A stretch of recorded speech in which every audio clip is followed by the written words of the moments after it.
primero su impresión de postular a la vicepresidencia. Usted es un político que tiene años en el hacer político, ¿no?, en nuestro país. Buenas noches, señor Santiago. Buenas noches, señorita Fiorella. ¿Cómo está? Gracias por la entrevista. En primer lugar, la postulación a la vicepresidencia es parte del diseño constitucional democrático que tiene el país. Los vicepresidentes reemplazan al presidente en caso de vacancia o también suplen sus actividades y se encargan del despacho cuando este, digamos, deja temporalmente por un viaje o por otra razón la presidencia. Es un cargo muy importante porque creo yo que los vicepresidentes deben acompañar al presidente y ser el nexo entre el partido político que los ha colocado ahí y la propuesta programática que es un compromiso asumido ante el pueblo. Pero hemos visto más bien que en los últimos años los vicepresidentes han entrado en esta circunstancia de traición, lealtad, yo me pongo la banda o el presidente me manda lejos. Es así un poco la tradición política del Perú, ¿no?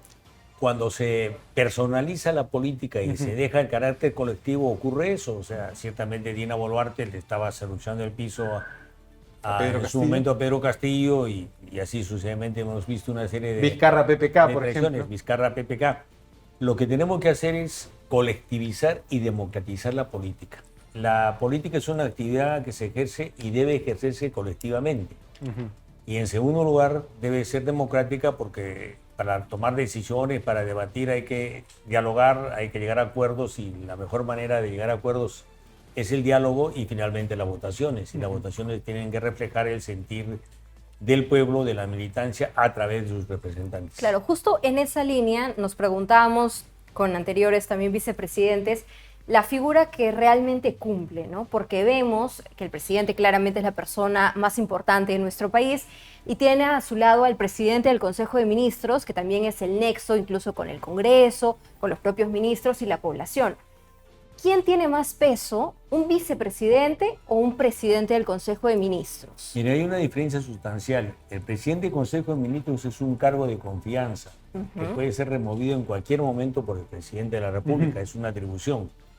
Pero el caso del vicepresidente es un cargo elegido y que puede darse el caso de que haya una... se peleen, se odien, todo, se van a quedar juntos. Se van a quedar juntos ahí, pero eso es importante, digamos, que el nexo que los una es la propuesta programática que han llevado para ser elegidos y en segundo lugar el funcionamiento de una instancia colectiva que es el partido político. Una democracia para ser sólida debe tener en la base partidos políticos y estos deben ser democráticos. Correcto, ahora justo vamos a hablar también de la alianza. Claro, y vamos a hablar de la alianza Venceremos. Mire ahí lo que dice Alex, los vicepresidentes son los verdaderos candidatos en estos nuevos tiempos, como diciendo, miren a los vicepresidentes porque también pueden administrar cierto poder allí en una situación, diríamos ahora, más probable de que el presidente pierda el puesto, ¿no? Mire, lo que ha ocurrido y está pasando en el país es de que se ha roto el equilibrio de poderes. El poder corrompe y el poder absoluto corrompe absolutamente. Y la construcción democrática es crear una serie de mecanismos que limiten el ejercicio libre y arbitrario del poder y que no caiga en corrupción, para lo cual el equilibrio es bastante necesario.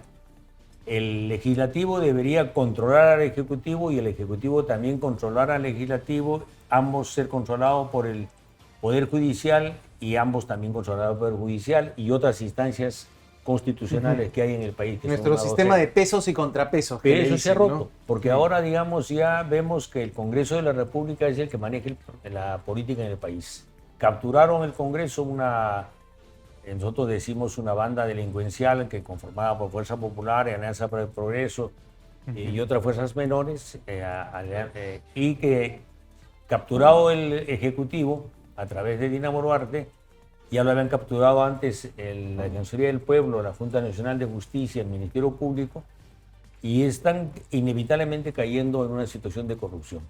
Creo yo que quien está gobernando el país es una mafia delincuencial pro-crimen. Por eso es una de las propuestas que tiene la Alianza Venceremos, es derogar inmediatamente todas aquellas leyes pro-crimen que impiden la investigación y que impiden la persecución institucional del delito y la sanción. ¿Cuántas leyes son estas pro-crimen? Por lo menos una docena, ¿no?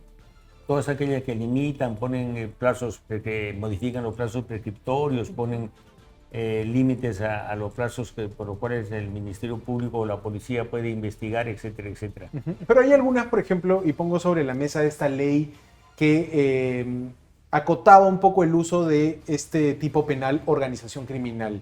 Y en su momento se calificó de negativa la ley, pero después los que la defendían decían, oye, es que la Fiscalía ha cometido excesos llamando a todo organización criminal. ¿Qué opinas sobre ese punto, por ejemplo? Mire, que puede cometer excesos la Fiscalía, lo puede cometer, pero para eso está el equilibrio de poderes. O sea, debería controlar una instancia a la otra, ponerle límite, y la otra instancia también ponerle límite y controlar a la otra para evitar. Yo parto del principio que el poder corrompe y el poder absoluto corrompe absolutamente. Ese es Siempre tienes que tener otro poder que te controle o esté fiscalizando. Esa es la parte de la Se democracia, entiende, porque eso es teoría, hay dos grandes males en el ejercicio del poder: es la corrupción, o sea, hacer uso del poder en beneficio particular o de grupo, y el abuso del poder, o sea, tomar decisiones arbitrarias. Y en una democracia, toda la construcción institucional busca limitar estos dos problemas y evitarlos. Ahora, sí, Fío, dale. Usted es un hombre de política, de derecho, ha sido ya congresista, también ha sido diputado. ¿Cuál es la visión que usted tiene del Congreso actual? Porque muchos lo han denominado el peor de todos los tiempos. ¿Y cómo debería ser el nuevo Congreso bicameral, entendiendo que usted ya ha sido parte de un Congreso bicameral? De repente coméntenos a los más jóvenes, ¿verdad?, que no hemos tenido la suerte de ver a aquellos congresistas, diputados, senadores de antaño, como diría mi abuelito. ¿Y cuál es la diferencia o qué deberíamos recuperar para que el Congreso otra vez tenga un nombre respetable? Mire, el Congreso que yo viví en 1985 a 92, donde había bicameralidad, Cámara de Diputados y Senadores, era un Congreso en el cual la Cámara de Diputados y los senadores discutían y se fiscalizaban mutuamente y buscaban que las cosas sean bien hechas y salgan bien. El actual diseño de la bicameralidad con un Senado todopoderoso es de partida, es una inequidad, hay un desequilibrio de poderes. El poder real lo va a tener ya no el Poder Ejecutivo, ya no el Congreso en su conjunto, sino lo va a tener la Cámara de Senadores. Y eso es pernicioso. Nosotros creemos que debe restablecerse. ¿Y cómo lo cambiarían, digamos? Porque ya está aprobada la ley de bicameralidad. En primer lugar, hay que plantear, digamos, en el caso de que el Congreso vaque o el Senado vaque al presidente, el presidente pueda disolver el Congreso y convocar elecciones. No solo como una muerte cruzada a la ecuatoriana, digamos, claro, con la experiencia de Ecuador, en la cual, digamos, hubo la muerte cruzada, ¿no? Claro. Eso tiene que... Se disuelve el Parlamento y pierde el cargo del presidente. Y se convoca simultáneamente a elecciones de todo el Congreso. No como en la actualidad. El Senado es indisoluble, no puede disolverse. No se puede Eso disolverse, tiene que restablecerse, porque si no, vamos a llegar a una situación en que quien capture políticamente el Senado del país va a ser una dictadura. Ahora, una de las banderas que levantaba la Alianza Venceremos era ir por una nueva constitución. El proceso chileno ha dejado como un sinsabor en toda la región y en por lo menos los partidos de izquierda que plantean nuevas constituciones en sus repúblicas. En el Perú, ¿cómo se ve esta nueva constitución a la luz de un proceso en Chile, por ejemplo, que naufragó, ¿no? En primer lugar, nosotros creemos que en política hay que convencer a la población y no imponerle las ideas, sino convencerla. Es una tesis gramsciana, ¿no? O sea, ganar la hegemonía social. Y nosotros planteamos que ciertamente lograr que la población mayoritariamente apoye esos cambios. En Chile fracasó cuando hicieron la consulta de vía referéndum, les dijeron que no. Y nosotros creemos que hay que hacer una tarea política de convencer a la población que sí es necesaria restablecer mediante una nueva constitución el equilibrio de poderes para evitar la corrupción y el abuso del poder.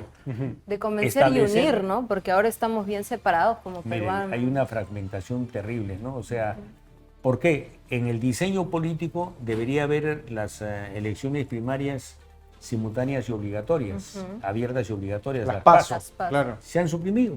Entonces tenemos 36 agrupaciones políticas que por uno podría decir 36 hay un interés bastante positivo en la política, no, lo que es una dispersión.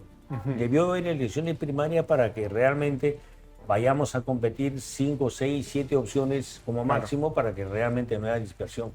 En este caso la dispersión ya es perniciosa, es negativa, no es conveniente. Ahora, ¿qué opina la Alianza Venceremos y su candidatura sobre el fenómeno de la minería informal ilegal, digamos, Mire, el ¿sabe- crimen organizado? ¿Sabe cuál Sí. es el punto de partida de la criminalidad en la minería? Es el sistema de concesiones. Ujú. Que se está, de hecho, modificando en el Congreso. Increíble. Están Pero, intentando cambiar Lo las han modificado, concesiones. pero han reducido los plazos de caducidad y prescripción de las ¿Qué concesiones. harían ustedes ahí en esa Nosotros Comisión de Energía y Minas, por ejemplo? haríamos una modificación que parta desde la Constitución. Quien es el titular de una concesión, de un denuncio minero, tiene que ser él directamente que explote la actividad minera y no pueda arrendarla y subarrendarla. Eso es una modificación que puede partir de la Constitución, pero también puede hacerse de la Ley Orgánica de Minería. Porque cuando uno permite el arriendo y subarriendo de las concesiones, está permitiendo el tráfico de ellas y da lugar a la criminalidad. ¿Y qué hacemos Mire, con los todo- que actualmente trabajan como terceros de estas grandes empresas? Pero ¿Qué hacemos con ellos? simplemente, digamos, establezca usted que si yo soy propietario de un departamento, de una casa, y se la alquilo a usted, yo puedo poner una cláusula que diga, yo le arriendo a usted, pero no puede usted arrendar y subarrendar.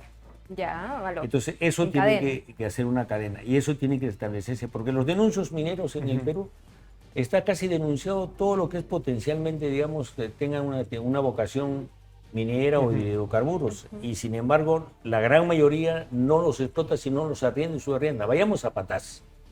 En Patás, digamos, los dueños de las concesiones arriendan y subarriendan, y como los terceros no tienen la titularidad de los arriendos y subarriendos, tienen que someterse a ellos y comienzan a pelearse y ahí la O sea, criminalidad. iría por el Entonces, tema de, de las el concesiones. reinfo va a seguir fracasando, porque el registro de formalización de la minería, Sí.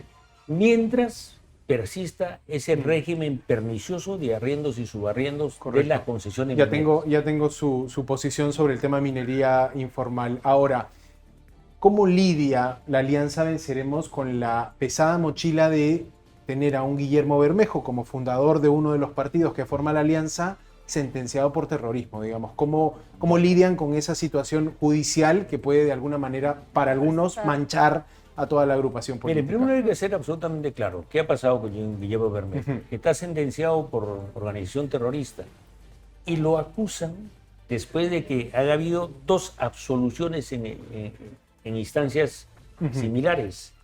Y nuevamente va en casación y en impugnación, y en la tercera oportunidad lo condenan. Y lo condenan con unas cuestiones bastante absurdas.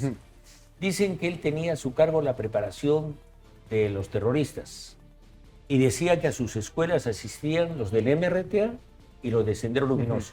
Eso es un absurdo total, porque Sendero Luminoso y el MRTA son organizaciones que se odian mutuamente.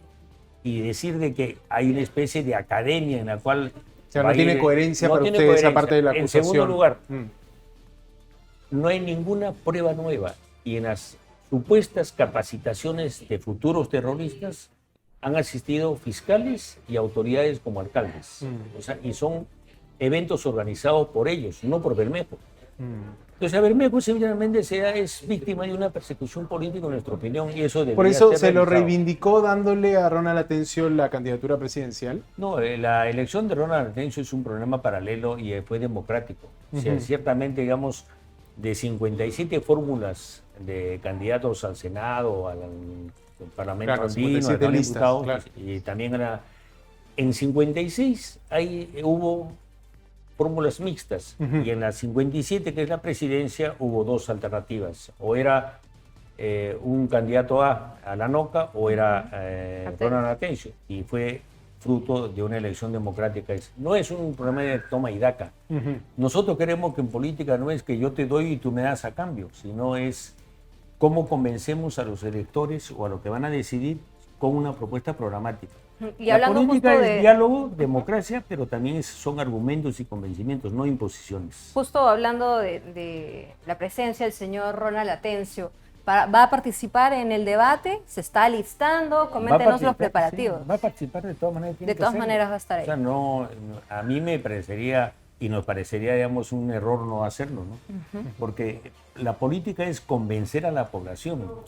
y en base a una propuesta programática.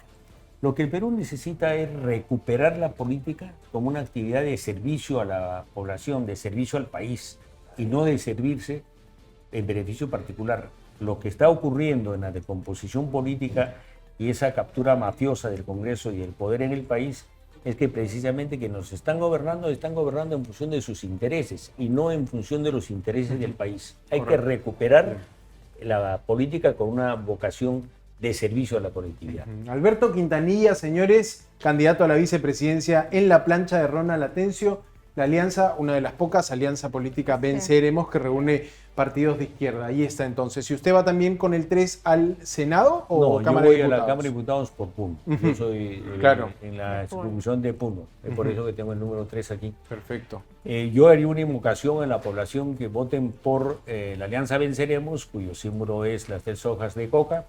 Y en segundo lugar, elijan a presidente de la República, Ronald Atencio, que vamos a tener la mejor disposición y tenemos el mejor propuesta programática para realmente rumbar al país, a un país que sí podemos hacerlo para todos con igualdad de oportunidades y sin ningún tipo de discriminación. Gracias, señor Quintanilla. Un gusto. Gracias a tenerlo en ustedes, Latina. señor Santiago. Gracias, señor Gracias, Quintanilla. Ignacio. Muchas Muy amable, gracias.